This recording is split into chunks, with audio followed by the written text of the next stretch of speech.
Welcome to Fertility Friendly Food, the podcast. My name is Stephanie Vlakis and I'm an expert certified fertility dietitian and nutritionist and founder of The Dietologist, a multiple award-winning virtual fertility and pregnancy nutrition clinic serving thousands from around the world, and of course, the host of this pod, Fertility Friendly Food. This podcast is dedicated to all things health and nutrition in the world of fertility, reproductive health, and pregnancy. Each week, I bring you practical snack-sized episodes to help improve your lifestyle on your trying to conceive journey, alongside guest expert interviews to help inspire you to learn and grow whilst you grow your family.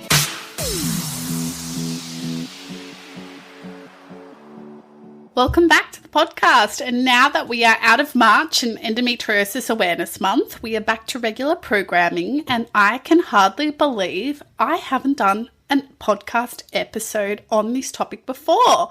You guessed it, I am talking about the Mediterranean diet and fertility and IVF, and what the Mediterranean diet is, the research in support of it, and some key gaps it can create in your diet, plus some practical tips from me to implement it.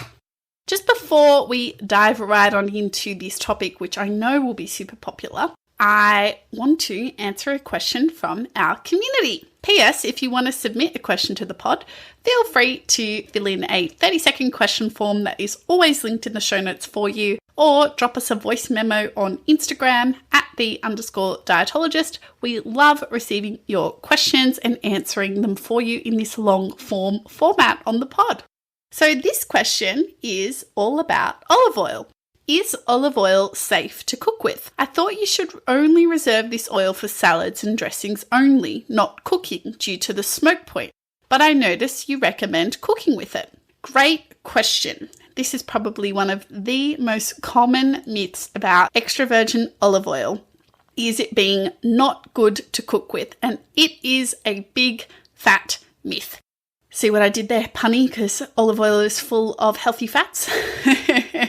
What we know now is that extra virgin olive oil is one of the healthiest and most stable oils to cook with. So the natural antioxidant content of the olive, such as vitamin E and polyphenols, they actually protect the oil when it gets to higher temperatures from forming something called polar compounds.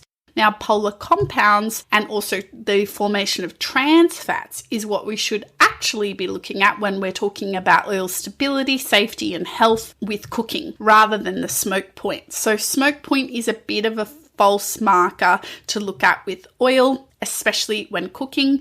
Research has shown that when cooking in domestic settings like cooking at home, extra virgin olive oil trumps all other oils when cooking. So yes, you should dress your salads and dip your bread in it and use it for dressings, but you should also be cooking with it. And personally, I also bake with extra virgin olive oil instead of butter because of the incredible fatty acid profile. It's high in monounsaturated fats, low in saturated fats. And it's a great source of vitamin E, as well as other antioxidants, which we know are so important to help with reducing inflammation and also supporting your egg and sperm quality too, which I will get into a little bit more in this episode. So on to today's episode, all about the world famous and the constantly best rated and most doctor-endorsed diet to date, the Mediterranean dietary pattern. Today's episode is brought to you by Cobram Estate, Australia's most loved extra virgin olive oil. Grown, harvested and cold pressed right here in Australia, Cobram Estate produces award-winning premium quality extra virgin olive oils rich in antioxidants and monounsaturated fats. You can find Cobram Estate's collection of fresh Australian extra virgin olive oils at any leading supermarket, or use the code FFF20 FFF20 for 20% off when purchasing directly from their website at cobranestate.com.au. And yes, FFF is for fertility friendly food. Let's define what the Mediterranean diet is. Note, it is not another fad diet. The Mediterranean dietary pattern is more than just a way of eating, which is what diet actually really means, FYI. But it is actually a way of life based on the traditional eating and lifestyle patterns of people that reside in countries like Spain, the southern parts of Italy, and Greece. A traditional Mediterranean diet is actually founded on the Cretan, which is the island of Crete in Greece, the people that live there, their diet. And if you didn't know, I am Greek, so I am personally familiar with what this diet looks like from my upbringing and present day diet as a Greek Australian. Although I'm not from Crete, and neither is my family, so a little bit distance there, but I have had the pleasure of visiting that beautiful island, and honestly, it truly did have the best food, in my opinion. Now, the Mediterranean diet is founded on a foundation of movement and enjoying meals with others. That's right, nothing to do with food at all. Whether it's doing the chores, cooking, walking to friends and family's places to catch up and socialise, and of course things like dancing, kneading dough, and so on, all of this is about keeping your body moving in everyday ways. Now, I know it can feel like this is just not practical in modern day society. I totally hear you. But before you turn a blind eye, think about the ways that you can choose to be active in your day-to-day life. Perhaps it's walking instead of jumping in the Uber, taking the stairs at the train station or at work to change floors.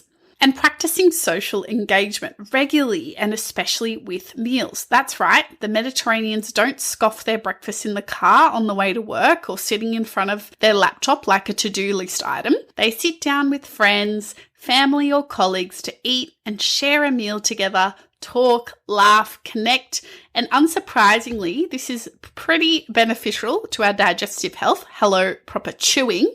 But also our mental well-being too. We know that eating together wards off social isolation and loneliness, which can certainly contribute to worsening mental health amongst many other things, which is one area in which the Mediterranean diet has also been thoroughly researched. So you may be asking, what do you actually eat on this diet? Well, the way that this dietary pattern is structured is focused on foods to eat every day, foods to eat a few times a week, foods to eat less often, and kind of structuring it around that. So foods to eat every day include vegetables, whole grain bread, cereal, pasta, rice and grains, fruit, nuts and seeds, extra virgin olive oil, legumes, beans and lentils, herbs and spices. So the next category is eating a few times per week. So these include fish and seafood, yogurt and cheese, poultry like chicken, turkey, quail and other small birds. And then eating less often category is red meats and sweets. What to drink? Plenty of water. The Mediterranean diet does talk about a small glass of red wine with food enjoyed with your social group. And let's be real, coffee definitely makes a strong appearance in the Mediterranean diet too. What does this dietary pattern actually limit? So it limits excess amounts of alcohol, added sugars, and typically what we call as dietitians discretionary foods. Foods like chips, chocolate, ice cream, biscuits, pastries, cakes, so on, that kind of category of foods, soft drinks, saturated fats from red meat and other animal products, as well as processed meats like bacon, ham, salami, lunch or deli meats. So now that we know what it is, let's talk about the benefits on female and male fertility in turn, and its also used in IVF studies. So for female fertility, there was a study that was done on 485 women aged 20 to 45 years old with a presenting difficulty getting pregnant, and they were compared to match controls with at least one child, and they found that better compliance with the Mediterranean type diet was associated with a reduced risk of difficulty getting pregnant. An observational prospective study, which is a different type of study design, looked at the Mediterranean diet patterns being correlated positively with higher blood readings of folate and vitamin B6. And that was also linked to a higher pregnancy probability by about 40%. Another study of 204 women under 35 attending a Greek fertility clinic who were within a healthy weight range showed improvements in clinical pregnancy and live birth rate with greater adherence to the Mediterranean style diet. However, this benefit did not seem to be reproduced in those aged over 35. Another study called the Earth Study was conducted on a little over 350 women who underwent a total of a whopping 608 IVF cycles across 10 years. So most of them were doing 2 cycles, is what I'm gathering, almost all of them. So showed a higher adherence to the Mediterranean diet versus healthy eating or other fertility diets were associated with higher probability of live birth.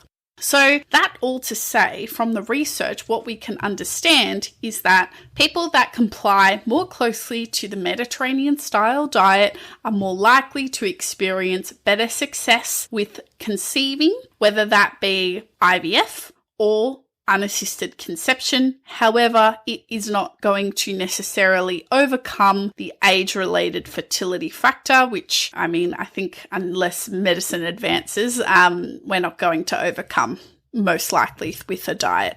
Who knows? Stay tuned. Maybe I'm wrong and research will show us otherwise. But for the time being, I think that's what this data is pointing at. And the potential mechanism may be improved micronutrient status for things like folate and B6, but may also have other benefits that are indirect that we are yet to quite comprehend or study. Now, what about male fertility? So there has been some research about male fertility and the Mediterranean diet. So one study of 225 men attending a Greek fertility clinic. Interestingly, in this study, 51% were reported based on BMI to have a quote-unquote overweight or quote-unquote obese categorization. Welcome to scientific literature. The language used, it's not particularly polite. It's very blunt language. Anyway, that's a story for a different day, but just wanted to put that out there. And 20% were smokers. Better adherence with the Mediterranean diet was associated with better semen quality that was in line with the WHO guidelines. They were more likely to have abnormal sperm parameters, things like sperm count, morphology, motility, concentration, if they were less compliant with the Mediterranean dietary pattern. This also supports other literature specifically showing improvements in sperm motility with the Mediterranean diet. Another really curious study looked at very young men, 18 to 23-year-old male university students, and they showed that the Mediterranean-style diet was linked with a better total sperm count. Other studies have looked at general healthy eating, or what's often termed as prudent dietary patterns, with commonalities to the Mediterranean diet. So some common areas in which they share are higher intakes of fruit and veg, legumes and beans, and whole grains, linked with improved semen quality, including less DNA fragmentation, which DNA fragmentation levels have been associated with poorer fertility outcomes and particularly poorer pregnancy outcomes as well. More studies have been done specifically looking at particular ingredients when it comes to the Mediterranean diet. So a randomized controlled trial, which is kind of the best quality evidence before we get to a literature review, did a study on 111 couples undergoing IVF and IVF with ICSI. ICSI is where they take the sperm and actually inject it straight into the egg, usually due to male factor fertility concerns. And the first group were given a supplement drink enriched with omega-3s, vitamin D, plus they were also given additional olive oil and an olive oil-based butter-like spread for just 6 weeks. And then the other group were not given any supplements beyond, the standard folate or had any dietary advice. Interestingly, they looked at the way that the embryos developed and potential signs of embryo quality. And they did show that there was altered rates of embryo cleavage within the supplemented group, and this was associated with improved embryo quality. Now, it's tricky to know exactly which components would be most relevant here, as they looked at omega-3s, vitamin D, and olive oil. So whether it's the antioxidants, whether it's the anti-inflammatory benefits of omega-3s, vitamin D, all those things we know independently may have a positive effect. So it's hard to tease it out in this example. I think it's also important to note that there are a number of other health benefits of the Mediterranean dietary pattern to our health aside from fertility. Things like mental health, heart health, body weight, type 2 diabetes, PCOS, and also promoting healthy aging and longevity. So certainly taking up this way of eating is going to serve you not just for your preconception and fertility health, but potentially for many other areas of your health and well-being too. You may be thinking, are there any cons to this way of eating? Well, potentially. Whilst there are certain micronutrients that this way of eating supports, including boosting things like antioxidants, folate, B vitamins, vitamin D, plant-based iron, iodine, lycopene, zinc, selenium, vitamin C, vitamin E, CoQ10 and carnitine, which are all well known for their fertility promoting benefits for both female and male fertility. I've just mixed them all in there, but some are more relevant to female versus male fertility. But there are some notable gaps, the first being calcium. Some research suggests that there's an inadequacy with the traditional Mediterranean diet only providing 60 to 70% of the recommended daily intake when following these guidelines. Adding extra servings of dairy has shown to retain the cardiovascular benefits of the Mediterranean diet while still boosting calcium status. So this can be an easy workaround, and that's really because they're only recommending yogurt and cheese every few days, whereas the Australian Dietary Guidelines, for example, recommends cheese, yogurt or milk, 2 to 3 servings per day to reach calcium requirements. However, I suspect the reason why the Mediterranean diet isn't significantly lower than that 60 to 70% is because of the consumption of bony fish. So things like sardines, anchovies, and also in Greece, for example, there's a lot of consumption of foods like whitebait, for example. So there's probably a lot of other non-dairy sources of calcium that enters the diet as well. Choline is another nutrient of note found in eggs, meat, fish and dairy. Many other plant foods as well can be much more challenging. So just out of curiosity, I looked at the Greek population choline intake, which was about 320 to 380 micrograms per day, and compare that to the target of 425 milligrams per day. It's not way off, but it can certainly be improved. And we know that higher choline status before and during pregnancy is something we want to be prioritizing for baby's brain development, as well as the health of the placenta. And it also gets carried through into breast milk and so on and so forth. So certainly prioritizing those eggs a little more may be a workaround there, but they've yet to research that more specifically. The third nutrient gaps that we tend to see is iron and zinc. So there is some mixed research on the adequacy of the Mediterranean diet for female iron requirements especially, and there seems to be a desperate need for more research here. And there's just not enough data in adult populations. There's some evidence of adequacy in male adolescents. Teenage boys don't have very high iron requirements unless they're extremely active. Despite the presence of a known iron inhibitor called phytates that are found in iron-rich foods in the Mediterranean diet, like pulses, lentils, and beans. So that natural phytates can inhibit plant-based iron absorption. That can usually be overcome by adding a squeeze of lemon juice for vitamin C to enhance uptake. But it's very interesting because females, particularly menstruating females, have a significantly higher iron demand. And that does rapidly increase in pregnancy. And the absorption of plant-based iron sources is just not quite as good as from red meat, for example, which is something that's advocated to be consumed less frequently. So I think this is a key gap in any diet. It tends to be iron, particularly for menstruating females. But I think it can be exacerbated by strictly adhering to a Mediterranean diet, particularly if you're not paying particular attention to it. CoQ10 is the last one to note, which is a common antioxidant that is used for those particularly aged over 35 for egg quality benefits and may also be used to enhance sperm quality too.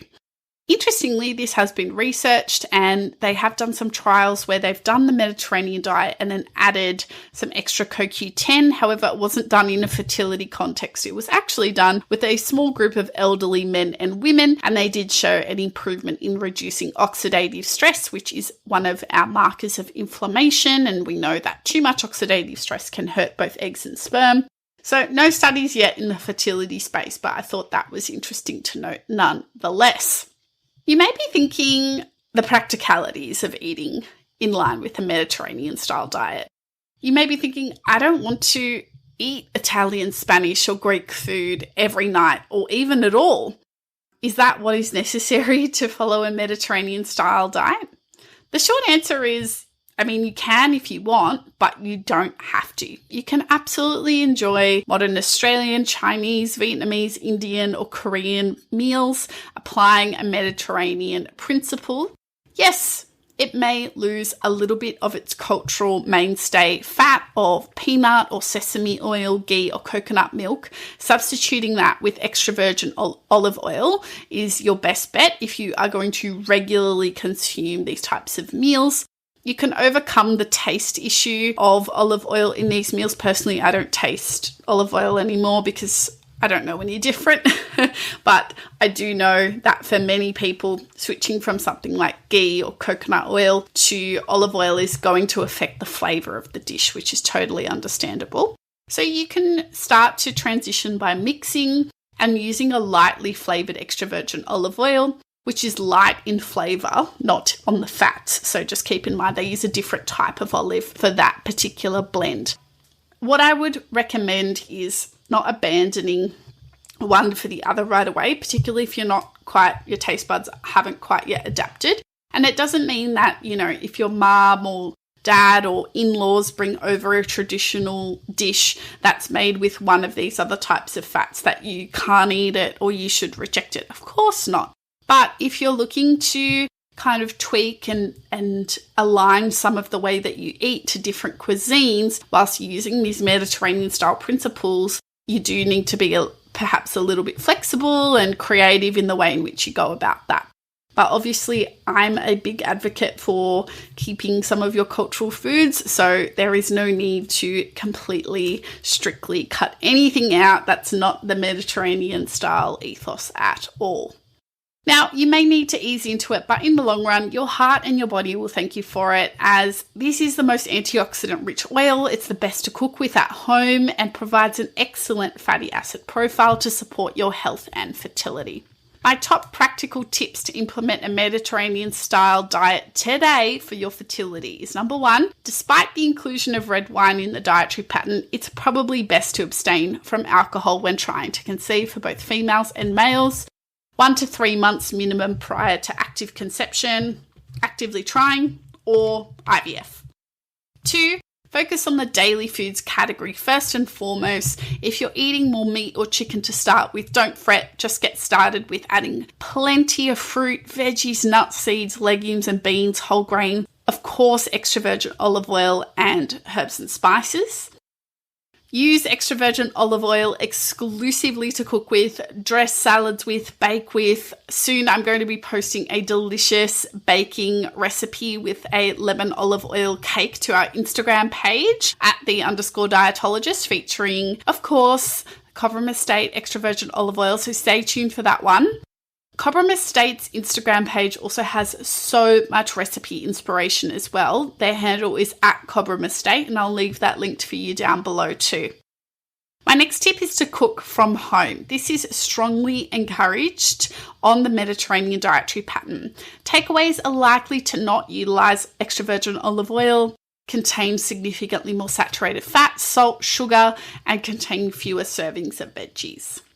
My next tip is to eat seasonal. Grab what you can from your local grocer and don't be afraid to branch out from your usual broccoli, carrot and green beans and embrace something a bit new, a bit different, and explore. My last tip is to stock the cupboard with some essentials. Nuts and seeds. Keep the fruit bowl filled with fresh fruit to snack on.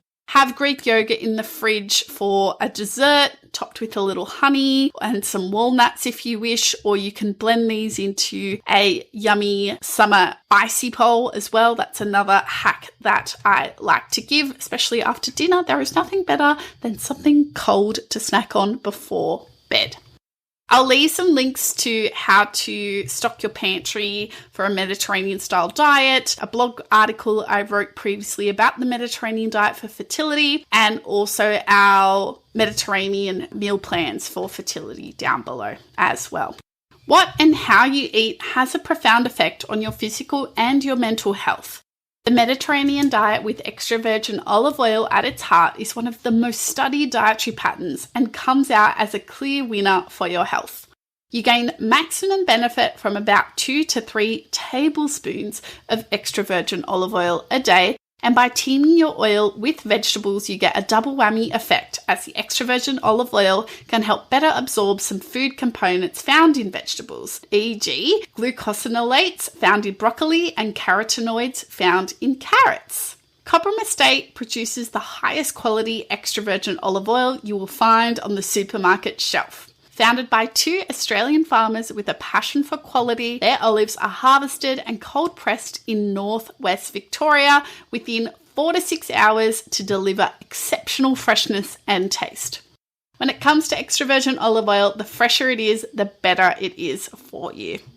You can find Cobram Estate's collection of premium quality Australian extra virgin olive oils at any leading supermarket, or use the code FFF20, that's FFF20 for 20% off when purchasing direct from their website at cobranestate.com.au, and that's FFF for fertility friendly food.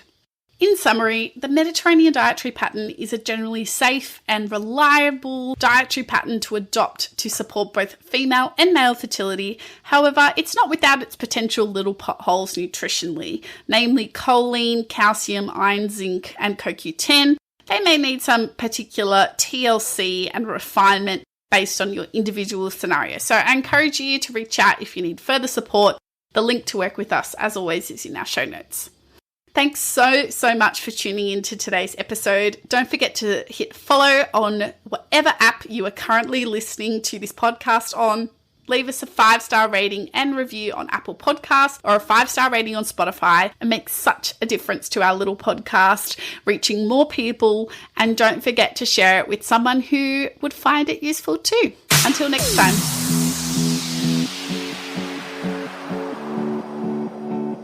Fertility Friendly Food, the podcast, acknowledges the traditional owners of country throughout Australia and recognises the continuing connections to lands, waters and community.